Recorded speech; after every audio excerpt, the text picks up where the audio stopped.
How will make films, ప్రేక్షకుల్ని థియేటర్కి ఎలా తీస్తారు. ఈ రోజు కూడా ఈ ఎనర్జీ నాకు అదే.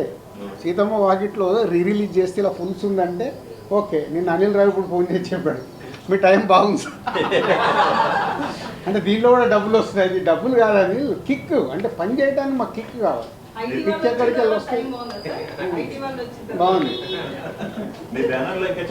ఐటీ వాళ్ళు రావడం వల్ల పాత 10 సంవత్సరాలు ఉన్న క్లియరెన్స్ మొత్తం క్లియర్ అయిపోయింది కాబట్టి యాంజియోగ్రామ్ చేసుకున్నంత హ్యాపీగా ఉన్నారు ఆయన.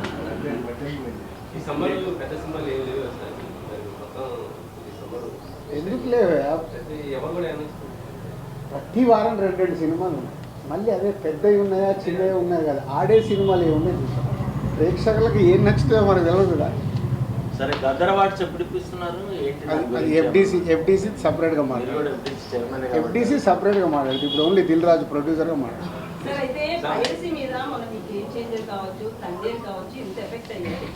ఎవరిని అడిగినా కలుస్తాం అంటున్నారు. టాలీవుడ్ టాప్ మోస్ట్ ప్రొడ్యూసర్స్ ఎవరు ఒక మీటింగ్ కనీసం పెట్టుకోలేదండి సార్. ఇంత ఎఫెక్ట్ అవుతున్నప్పుడు అది ప్రొడ్యూసర్స్ అందరికి అడగాలి. వాళ్ళు అడిగాం సార్. నేను బలివాస్ గారు కూడా కలుస్తాం ఏదో అంటారు అంతే. అరవింద్ గారు కూడా ఆ రోజు అదే చెప్పారు.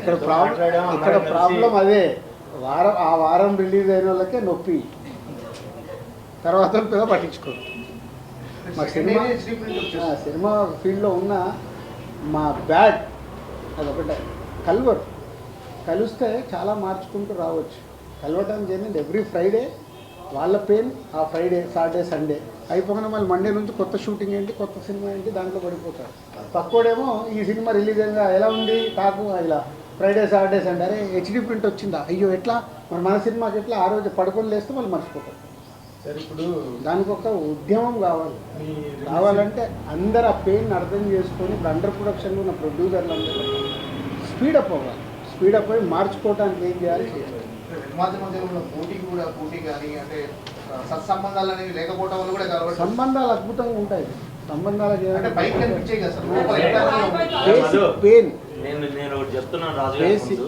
ఇన్ని సంవత్సరాల నుంచి గత 20 ఏళ్ల నుంచి పైరసీ గురించి మాట్లాడే వాళ్ళే రాజుగారు లాగా అందరూ ఓపెన్ అయ్యి తేజ లాంటి వాళ్ళు నా సినిమా నా ఇంట్లో నా కంచం నేను గడుపుకుంటున్నాను, మిగతా వాళ్ళ కంచం కడగాల్సిన అవసరం లేదని చాలా నిర్దిష్టంగా చెప్పారు. దయచేసి ఈ పైరసీల గురించి మనం ప్రొడ్యూసర్ని క్వశ్చన్లు అడగడం మానేయాలని నా విజ్ఞప్తి.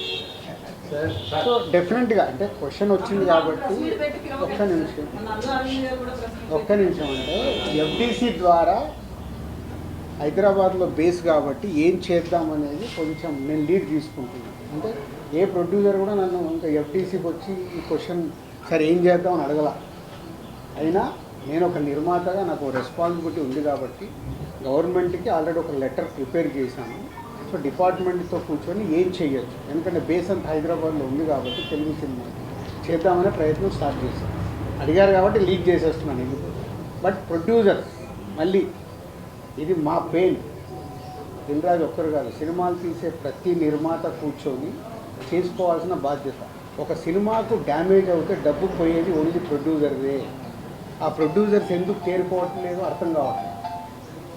హీరోకి ఎఫెక్ట్ అవ్వదు, డైరెక్టర్కి ఎఫెక్ట్ అవ్వదు. సినిమా రిలీజ్ అయ్యాక వాళ్ళ రెమ్యునరేషన్లకు ఎఫెక్ట్ అవ్వదు, నెక్స్ట్ సినిమాలకు వెళ్ళిపోతారు. డ్యామేజ్ జరుగుతుంది ఓన్లీ ప్రొడ్యూసర్. కానీ ఆ ప్రొడ్యూసర్లు ఎందుకు మేలుకోరు అర్థం కాదు. వాళ్ళు కదా, వాళ్ళ డబ్బు కదా, వచ్చి కూర్చొని ఏం చేద్దాం. అండర్ ప్రొడక్షన్ ఉన్న ప్రతి ఒక్కళ్ళు రియలైజ్ అవ్వాలిగా.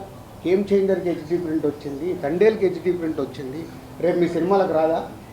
కాబట్టి అండర్ ప్రొడక్షన్లో ప్రొడ్యూసర్స్, సినిమాలు మొదలు పెడదాం అనుకున్న ప్రొడ్యూసర్లు వచ్చి కూర్చొని దానికి ఒక రూట్ వేసుకోవాలి. లేకుంటే రేపు కుండకి అలాగో చిల్లులు పడ్డాయి, ఆ చిల్లులకి వెళ్ళి రేపు వాళ్ళకు అది ఎఫెక్టే. ఎఫ్డీసీకి వెళ్ళి ఆల్రెడీ లీడ్ చేశాము. ఈ ప్రెస్ మీట్ ద్వారా ఆ నిర్మాతలకు అర్థమైతే వాళ్ళు ముందుకు వస్తే అందరం కూర్చొని వర్కౌట్ చేస్తాం. Thanks for your question.